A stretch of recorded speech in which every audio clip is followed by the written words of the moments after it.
Why does it say check your internet? Uh-oh. Oh, I guess we're live, but it didn't play my video. Yeah, what happened? Oh, well, I don't know. All right. Let's sing. Oh, Da, dun, well. da, dun, da, da. Nope. I'm not going to sing on YouTube. You can sing if No, you'd like, I Kim, will but pretend to sing for 2 milliseconds. Hey, everyone. Thank you for tuning in. We usually have like an intro video, so Sam and I don't just go, what yeah. happened? But this is Coding with Sam. I am not Sam. I am Kim.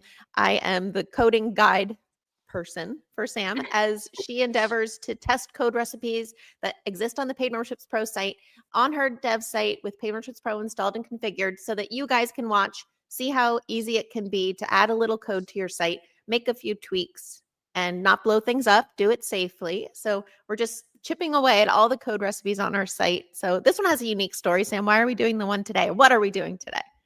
You can go ahead and share my screen and I can kind of dive into what we're going to talk about. So, oh, the cat just, okay. Crazy cat. He has the zoomies this morning. It's a little wild over here.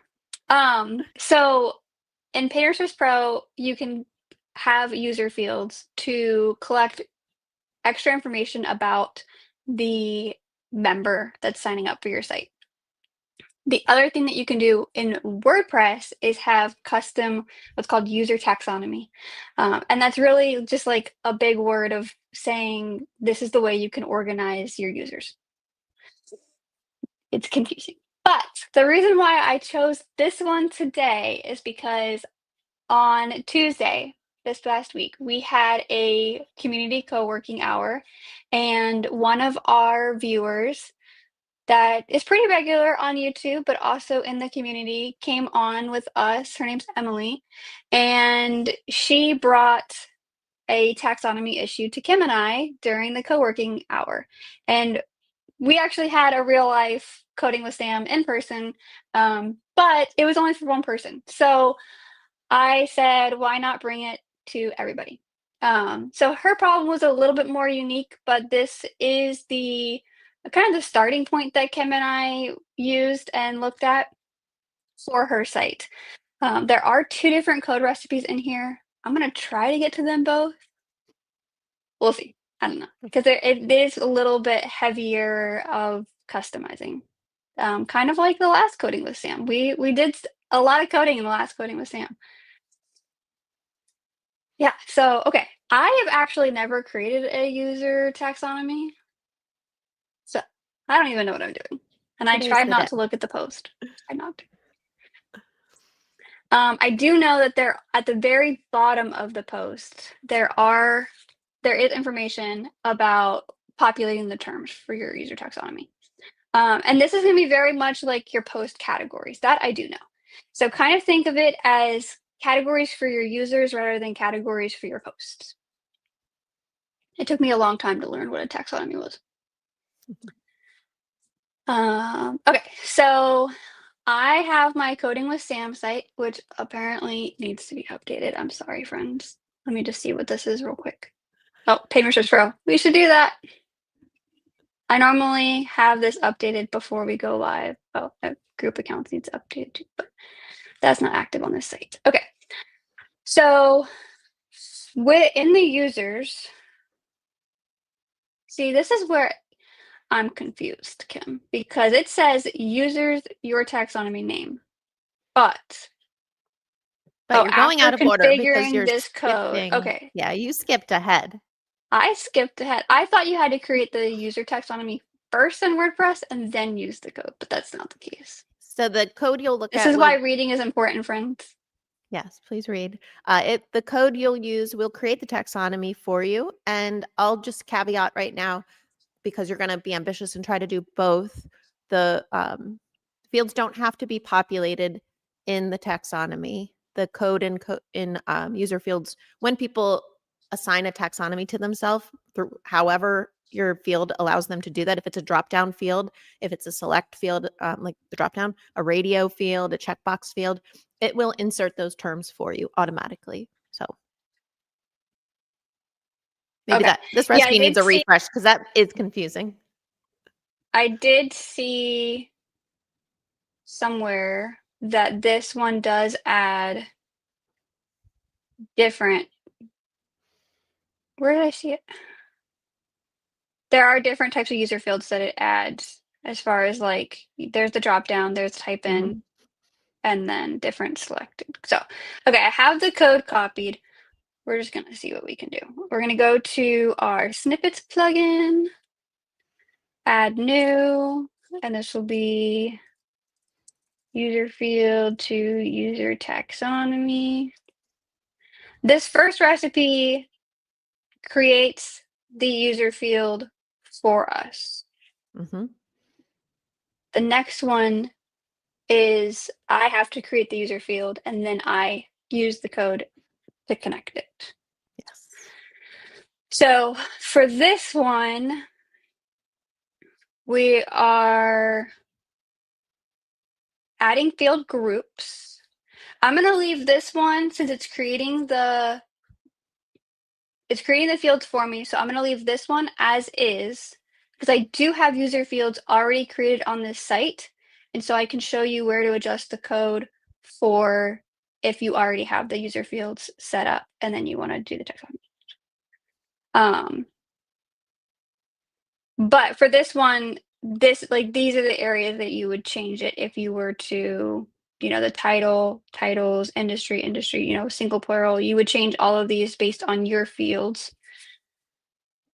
And then here's here's where it's starting to define the fields. So this is your job title, and these are the things that you would change. Like you would change the label if you don't want it to specifically be a job title.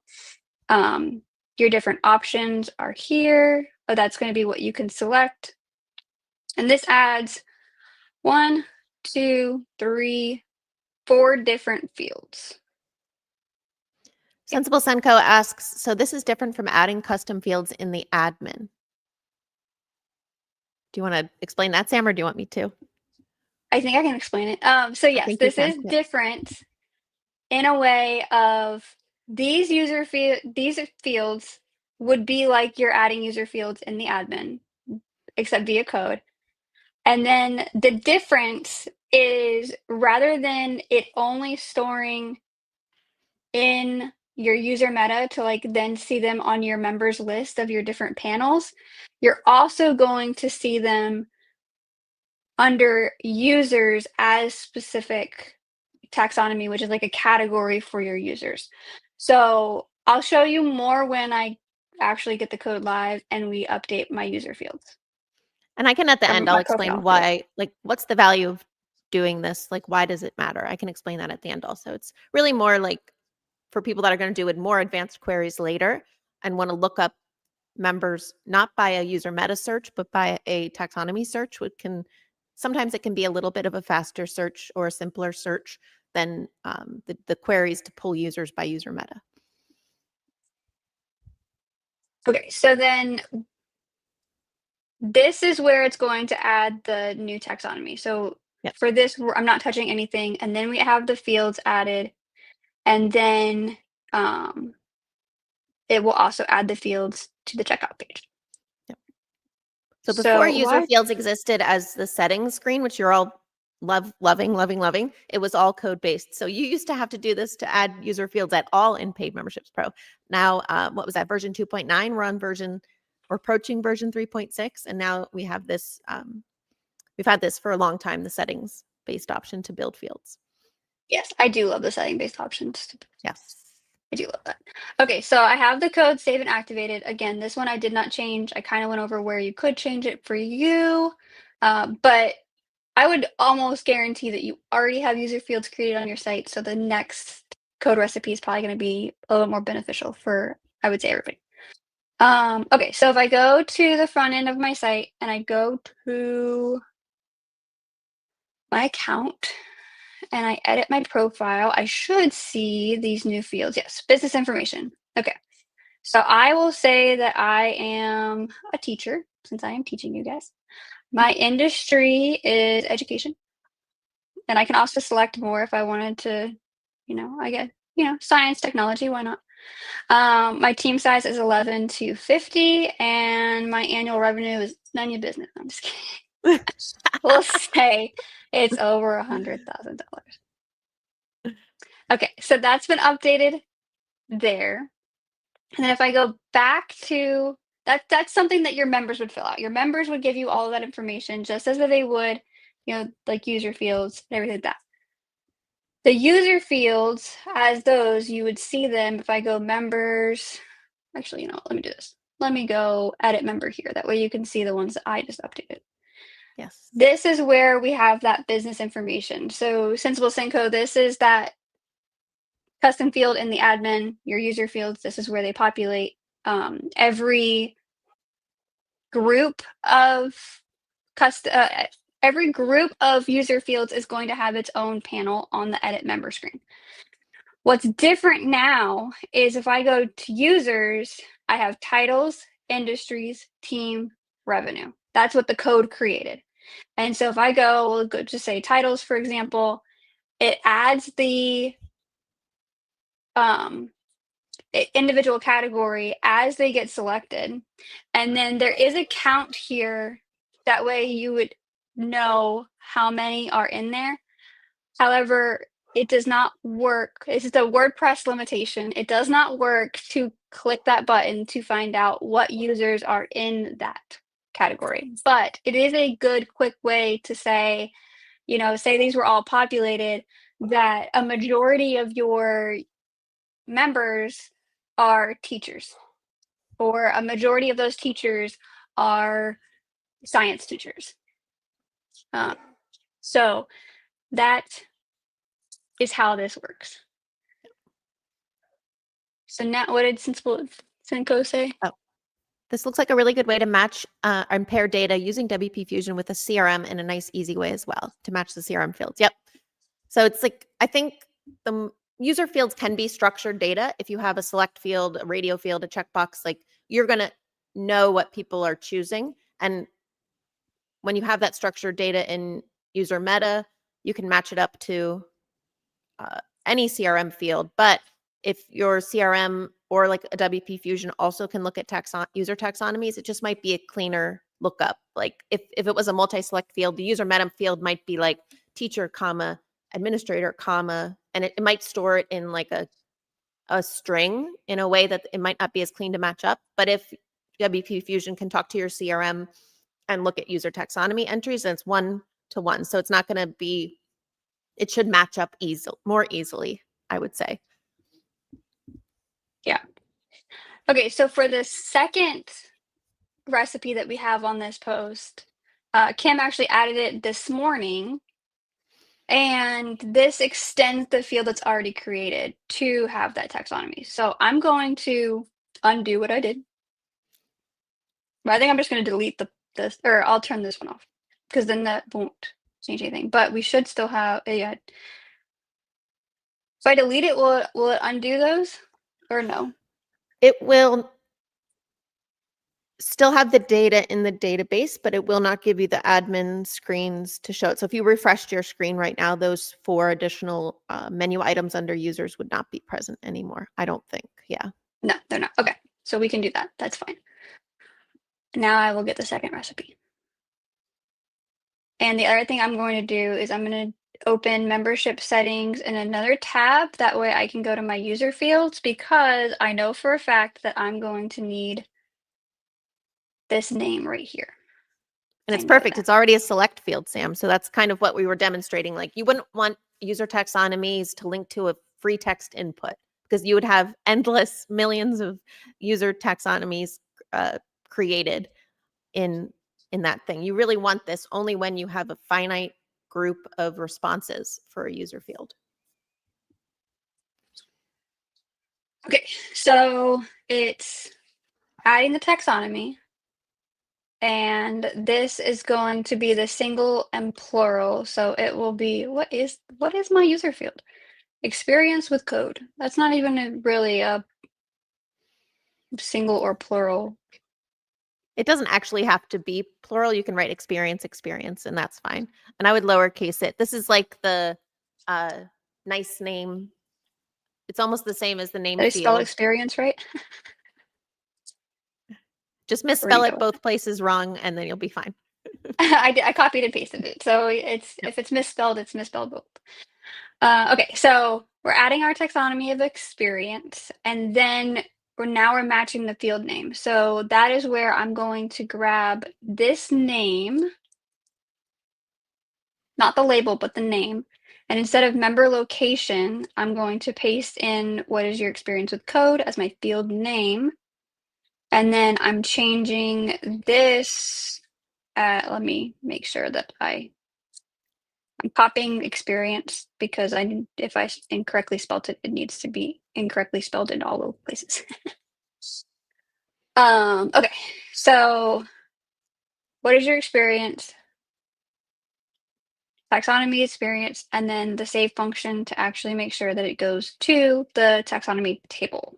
We have a few more spots that location was not replaced in, and they don't matter, but they matter in the context of allowing your function to hook in and do what it needs to do. So function name has to match the action or filter line being called. So Kim is talking about line 15, that's the function, and then line 26 is the filter. That is what she's talking about. And then there's also an action on line 24 as well. But I think now experience, all of the experience. Okay. Save and activate it. Oh. Name your snippets, people.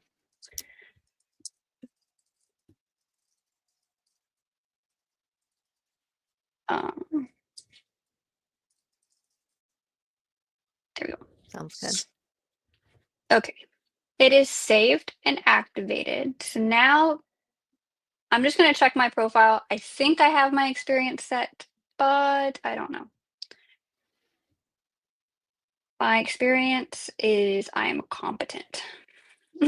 And adding this code to a site with an existing set of select radio checkbox fields stored in user meta will not automatically migrate all of those user meta fields to taxonomies. It's from that point forward. So if you already have fields storing in user meta that you want to become user taxonomies, you have to wait until profiles are updated, membership levels are changed, people check out again, or work with a developer to write a script that does that migration automatically. This is just most of the code we have. It's like it's going to start working from here on.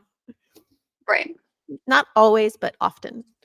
Okay, so I saved the user profile.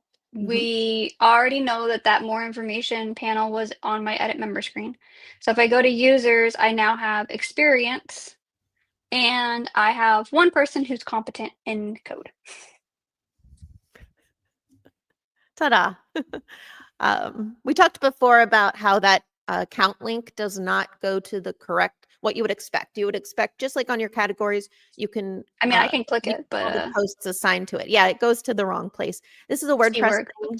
It goes to posts. Oh, yeah, it goes to posts. But Sam, if you want to demo a search on the members list. So if you go to members, yep. So using the name of your field, which was that crazy long guy, and a colon, and then the word competent. I would do it lowercase. I think it's going to search against the. My keyboard is doing very weird things right now. How do you spell competent, guys? You got it. It will allow you to isolate the members with that taxonomy. So I think what we'll end up doing is maybe add a column to the taxonomies thing, like view members or something like that, just so people can get around this WordPress core thing. Yeah. Yeah. That is a very long label. Your labels don't have to be nearly as long. I could have edited the name, or not the label, the name. I could have put the name. This auto populates, but I could have changed it to like code_experience, and I can name it myself. Well, not now. If you do it now, all your data's wrong. That's another thing. Don't change the names of your fields later on. That will also be a point in time forward change only. And all the other do it while you're editing at the very beginning, or don't do it at all. Things you wish you knew when you started your membership site. That's another live stream. That would be a good series for you to do like shorts with. And how to fix them. Yeah. For social media with Emily. There you go. Cool. Okay, so that was user field and taxonomies. And what's cool, well, what Emily was doing, they're using ACF to create custom post types. And Emily's code was even further awesome because it looked up all of the unique post type names or all of the unique posts in that custom post type and dynamically pulled them into the drop-down field at checkout. So in this example, the options on the fields were hard-coded in code or they're entered here. Sam can expand and edit that field. The select options are in the options list here. What's really cool is that if you have a dynamic list somewhere else and you're trying to match users to it, that's what Emily's code was doing. It was saying, okay, these CPTs were various locations of acquire across the country, different city state combinations, and they were automatically pulled into a drop-down box at checkout, and then people could choose one of them at checkout, and it would store it in user meta, and it would store it in the user taxonomy, and then there was additional logic in place to look up taxonomy and match to that location and kind of build some cool stuff in the site. So this is like a very unique use case, I guess I would say. We use it on our own site for the 8 use cases for Paid Memberships Pro. You're asked a question at checkout, which type of membership site are you building? And it's a multi-checkbox. You can choose a few. And I have custom reports that match up the taxonomies you chose with the type of site you're building. So association, like sites that are building community sites, and then kind of a category of site. So I can segment you guys based on everyone who's building a course site in a science type field or a healthcare type field or something like that. So that's how we're using user taxonomy. We kind of built this for ourselves. I think I was like, wait, I could build this as a taxonomy and make querying users and members a little easier. So you might be thinking, I have a use for this now, and I can think of one, but some sites might be like, I could never see needing this, and that's cool. It is pretty, like you said, use case specific, but Yep, totally. it is one of the, I think, more challenging code recipes that we have on our site. Yeah. Just because there is, like even I was stumped. I needed David. I phoned a friend. yes. All right. So now we'll do the wrap up stuff. Any questions? Yeah. Sensible Senko's like, I could use this. I could do this. Yeah. So Sam's posting what's next. Yes. So our final open office hours for Q3. I can't believe Q3 has like I feel like it has literally flown by. I mean, the whole year has, but Q3 started like yesterday and we're already at the end of it. So I don't know what happened, where it went. But Kim Coleman is going to be joining me to talk about cookies, consent, and compliance. This does kind of correlate with the open office hours that we had yesterday with Derek Oshauer. If you missed it, it's on our YouTube channel. He is the owner, creator, mastermind behind Conversion Bridge. PMPro is going to be implementing Conversion Bridge in Q4. Absolutely. I think it's awesome. Again, if you missed it, it's analytics gone wild, basically. I mean, with the fact that you better can trademark track that, just about Derek. Analytics gone wild. Literally. You can track just about anything on your site that your members do with literally one toggle. So I just like my mind was blown yesterday. Definitely go watch it if you haven't, and then join us for cookies, consent, and compliance on the 18th. If I don't have jury duty. If Kim does not have jury duty. If she has jury duty, I'll reschedule it and let you know when that's going to be. I got out of jury duty earlier this summer, and I think that fast tracks you to be recalled. So now I just have to get out of it again. I think the Grinch I will went do into my your duty. mailbox and said, jury duty, jury duty, jury duty. I think so. Oh, well. Our next coding with Sam is September 26th. So we will be back then. That's also going to be the last coding with Sam for Q3. And again, I already have Q4 dates planned for coding with Sam. However, I am planning Q4 open office hours on Monday. So if you have an idea for open office hours, now is your chance to throw it in the pot for Q4 before I schedule everything. I'm dropping the Slack community Slack link in. That's probably the best way to put your idea in, because I think you'll get Mhm. some community support to back it up. So often people put an idea out for Paid Memberships Pro, a feature request, an event, something they'd like covered or blogged about, and then other people chime in like, that would help me too. That's, to us, the best signal to fast track what you're asking for. So join Absolutely. it. It's free. There's the link. I will also always take recommendations for code recipes for coding with Sam. If there's a specific one that you might be struggling with, or you're just interested in for your membership site and you would love to have a demo because we don't have one yet, I'm happy to take those suggestions. Even if one person is like, I want this one. That's I what mean, this that's was. what I've done for the last 2 coding with Sam's. Is one person has talked about them. So that, and then in regards to the Slack community, on the 23rd, we are having another community co-working hour.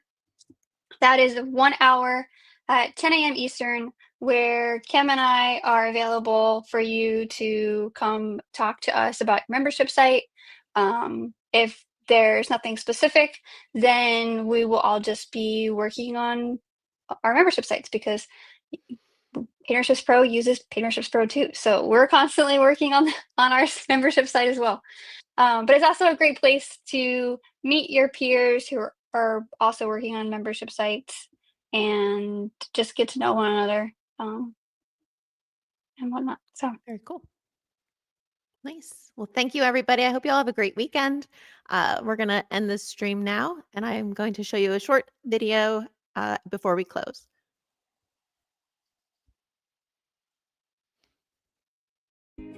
I hope you got some value out of what you just watched. If you're serious about building a profitable membership site, the fastest way to launch or scale is with a premium plan at paidmembershipspro.com. We've made it as affordable as possible to get started, and most people who upgrade stick with us for years. Why? Because they're making money, and we keep delivering expert support, premium add-ons, and a private community of over 1,000 creators building businesses just like yours. Click the link to compare plans or keep learning. We'll see you in the next video.